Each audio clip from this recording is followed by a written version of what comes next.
Hi, this is Randy Covitz from the Kansas City Star and Sam Mellinger, our columnist, to talk about the Chiefs. And who would have thought, Sam, that the Chiefs would enter this week 3-0 facing the New York Giants, who are 0-3? It really is a case of how quickly things can turn in the NFL. I mean, I think this is sort of an annual deal with the Giants that, every year they start off slow.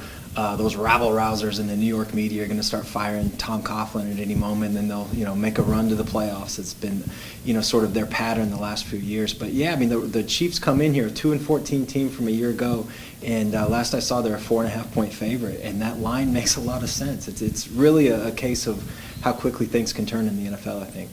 I liken this to 2010, the last time the Chiefs were 3-0, and they played the NFC West teams. At that time that was the weak division in the NFL back before San Francisco and Seattle and even the Rams improved.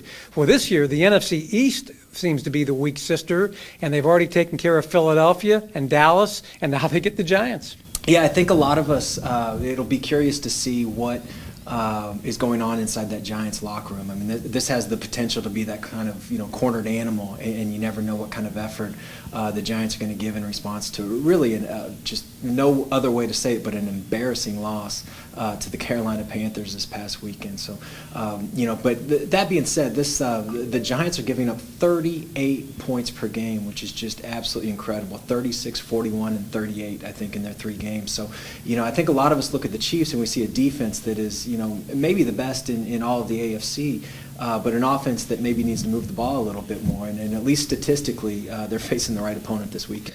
Well, I don't know if the Chiefs are as good as their record or if the Giants are as bad as their record. I mean, the Chiefs got to play Jacksonville. That was a gimme. They played Dallas at home, and the home team should win that game, 2 evenly matched teams. And then they go to Philadelphia, and they're handed 10 points before the game even starts, and they basically won that game by that 10-point margin that they were handed on the fumbled punt and the interception return. The Giants had to open the season on the road in a primetime game at Dallas on a Sunday night, which was tough.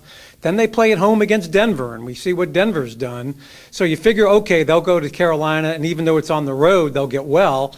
And had they lost 28-21 or something like that, you can understand. It's tough to win against another team that was desperate at 0-2. But that it's hard to explain that Carolina game. And so yes, with the Giants just a year removed from the Super Bowl, does Eli Manning and Justin Tuck and those guys, regain their form, or you might be looking at Tom Coughlin's last year.